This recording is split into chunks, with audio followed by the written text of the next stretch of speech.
Yes, guys, welcome back to another video. Welcome to the George Benson football channel. I know you're looking behind me right now. You're thinking, where the bloody hell is he now?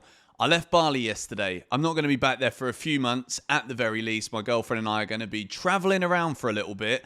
And we begin in Bangkok. And we're going to be here for 2 months. And our apartment's not ready. So I'm in a hotel room right now. So we're going to have to make do this week with what we've got. But today is a massive, massive day for our football club. Tonight, Chelsea versus Southampton. 6th or 7th is it now in the Premier League? Goodness me, we've fallen.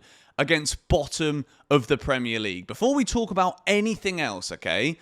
Anything other than a win tonight is officially a criminal offence, and the police should be knocking on the door of every individual that plays for Chelsea Football Club if we somehow don't execute 3 points tonight at home to Southampton, who are arguably one of the worst teams that we've ever seen in the Premier League. And I'm not exaggerating. This isn't me just going on a rampage because they're bottom. They genuinely are one of the worst. They concede goal after goal after goal. I believe they're still single digits of points, or maybe they're on 10. But we should be absolutely battering these lot tonight. But I'll say, I don't want you to batter them. Just win. Just get me 3 points. But as well as the football, obviously, I've always said here on GBFC, results are absolutely everything. But tonight, we've also got the protest. It's a blue co-out protest. If you ask me, this is what we're going for. I am sick and tired of all of the decisions that these guys that run our football club and what they have done. So tonight at 6 p.m, outside the Bovril Gate at Stamford Bridge, outside the stadium, there is a protest where you, if you're a Chelsea fan, attending the match tonight, even if you don't have a ticket, honestly, credit to anyone who's going there tonight without a ticket as well. But look, the message is very clear. We are used to supporting a successful football club where on-the-pitch success is the priority. Since these new owners have come in, we have jeopardized the on-field success in the name of building some kind of financially stable football club. But to be quite honest, I am sick to death of this. I'm sick of seeing us on the pitch put in feeble performances. I'm sick of hearing excuses about why that is the case.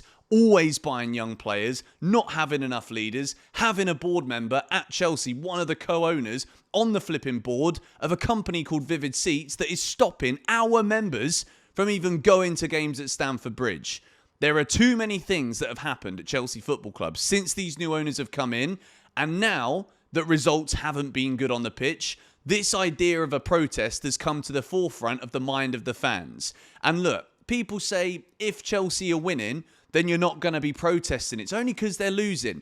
Are you lot thick? Seriously. If we were winning and we were still challenging for the Premier League like we were in December, of course we wouldn't be complaining about the model. But the fact is, we're not winning. We keep on losing. We've won 2 out of our last 10 matches. We're sliding down the table. Players look disinterested. We've got a manager that comes out in press conferences basically saying it's okay. So yeah, the protest is happening because we're losing. But use your brain. If we were winning every single game and running away with the Premier League like Liverpool are this season, then we would say that the model is working. But because that isn't the case, the model isn't working, there is an inability and a lack of understanding that it needs to change. And there have been countless transfer windows now where that change could have happened. So tonight, this is why the protest is happening. It's going to be happening at 6 p.m, Bovril Gate, outside Stamford Bridge. Make your voice count to try and save the direction that our football club is heading in. So, Southampton at home. The last 3 matches, Chelsea have been beaten every single time. Brighton away, FA Cup. Brighton away, Premier League. Aston Villa away. And we're finally back now at Stamford Bridge. And look, Stamford Bridge used to be a place where it was a fortress. We used to play at home at Stamford Bridge and we just knew that it was going to be difficult to get the result for other teams. But now, teams come to Stamford Bridge and they know what to do.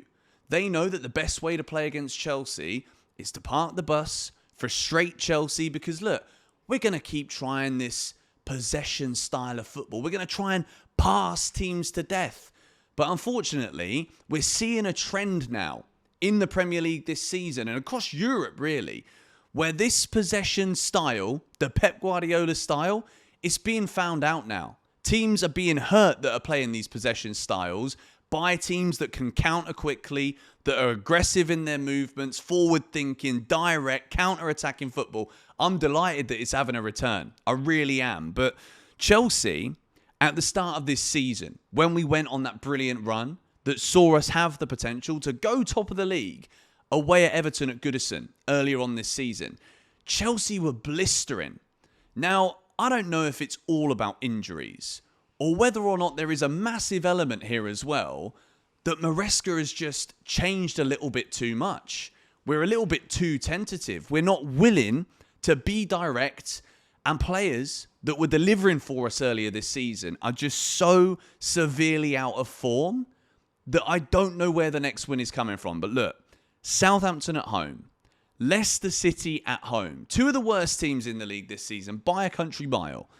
If we don't win both of these home games, then Maresca is going to be looking over his shoulder wondering who the next manager is going to be, because it is unacceptable for Chelsea to drop points either tonight or against Leicester in the next league game. So, without any further ado, we're going to build my Chelsea lineup tonight, and we begin with the goalkeeper. I'm sorry that the 6 things we learned thing just appeared there. I do apologise. Let me just mute that so it doesn't happen again. Philip Jorgensen is in goal again tonight. Look, what we saw in the game at Villa, where he basically just throws the ball into his own net, it's a disaster. It is a calamity of an error that leads to that goal. In the 89th minute of the game as well, a draw, based on the way that I thought Chelsea played, would have been a good result for us, to be honest. Not that draws are really acceptable at this stage of the season, but I think Maresca now is not even going to deny it, to be honest, impresses, because Chelsea have spent all this money on goalies, but do we have an elite goalkeeper that can win us points? Absolutely not. This summer, Man City are getting rid of Ederson. I would love to hear what you think about this, because Man City are looking at Diogo Costa from Porto as the Ederson replacement. Now, I find it a bit odd that top clubs haven't already tried to go and sign Diogo Costa from Porto. So everyone really backs Costa as a goalkeeper. Is he actually good enough? Do you think Chelsea should be rivaling Man City for the signing of Diogo Costa? Or do we just go and try and get Ederson? Little bit error prone, but look, Sanchez and Jorgensen, these guys are absolutely not it. And Chelsea, right now, we absolutely need to go for a goalkeeper in the summer. I think Maresca is aware that Sanchez ain't good enough, that Jorgensen isn't good enough. But Southampton at home, there's no way that I can justify bringing Robert Sanchez back into the team. I just cannot do it. We move into the defence. Cucurella left back, Colwill, Achampong, and Malo Gusto. I have taken Reece James out of the starting 11 for this game. I don't think he's fit enough and ready to do back-to-back Premier League matches within 3 days' notice. So Malo Gusto comes back in. I wanted to see the 3 at the back in my preview for the last game, but I think back at Stamford Bridge, it's Southampton. Look, we shouldn't be conceding too many chances in this game. Southampton have been woeful this season, absolutely awful. So we need to think about control.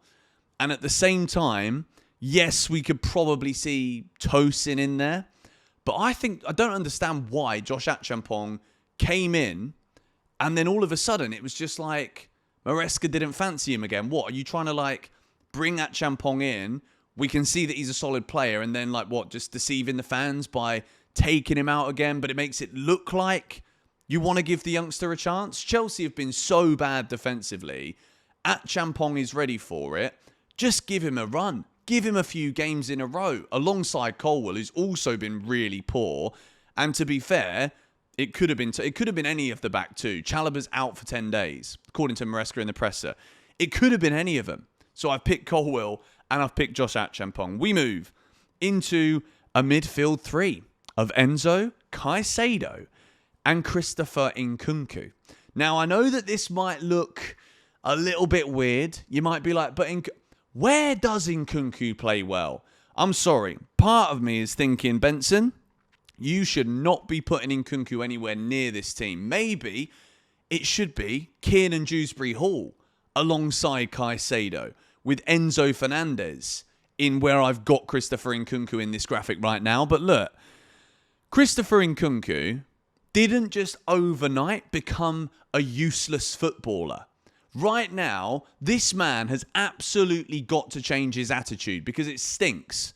Now, a lot of people criticise me for the way that I spoke about Nkunku in the 6 things we learnt from Villa. Yes, there were moments where Cole Palmer should have passed it to him. If Nkunku missed that, then bloody hell, he should be a flipping painter or a farmer and not a footballer. But he needs to give me something, right? I can't say anything positive about Nkunku. And if you're trying to, fair play, good luck. But there's really been nothing good to say about the bloke. So I'm going to play him in that new position. Moving into this front 3. Tyreek George, I'm giving him the start. Neto through the middle. I thought he was good there against Aston Villa. And Cole Palmer back on the right wing. Right now, we're seeing Maresca protect Palmer. And as much as Cole Palmer is Chelsea's best attacking player, we know that. He's absolutely been off it now for quite some time. Yes, there was that stat where from December until very recently, he'd still created more chances than anyone else in the league, but no one was finishing it. Now, Southampton at home, we are going to create chances. No matter how badly we've been playing, we still ain't that bad. All right? So tonight, I think it's a big opportunity for Tyreek George because Southampton have been so poor defensively. And as much as even Maresca's come out and been like, well, yeah, Tyreek isn't really ready, but like we've got to use him. It's embarrassing that he's even saying that. I hate the fact he's speaking about a young Chelsea player like that. But look, this could be the opportunity. Get your first Chelsea goal. Build your confidence. And I think with the balance in this lineup that we've got here, we're not asking Nkunku to be the main guy in the final third. I think this is obviously quite an attacking team. We can see Gusto overlapping on that right-hand side. We can see Cucurella stepping up as well, if necessary and when needed. We've got the pace there of that Champong because, Levi Colwill has decided he don't like running back these days. He just likes to jog. Chelsea tonight, as much as the protest is obviously a massively important thing, I cannot stress to you enough, whether you hate all these players, you think they're all useless, whether you hate Maresca and you want him out and you want to lose because you think then Maresca will go, trust me, if we lose tonight, Maresca's not getting sacked. Tonight, the protest is about making a noise to tell these owners we want them gone because they have run our football club into the ground. But I do not ever, and I will not ever, sit here in front of you lot, in front of this camera saying I want Chelsea to lose. Impossible. And I don't think we lose tonight. I think we win 2-0. I think Cole Palmer's going to score and Pedro Neto's going to get the second. That is what I think is going to happen. It's what I hope happens tonight. We need 3 points. We need to go on a run and get ourselves back in Europe's elite competition. So anyway, sorry that we don't have the usual set. We're moving into the new apartment on Saturday, which is quite exciting. We got it for 2 months. It's class. I've got a sick studio in there that you guys are going to like. But in the meantime, we're going to have to deal with this for now. 6 things we learned might be out late, and I'll speak to you guys later on. Come on, you Blues.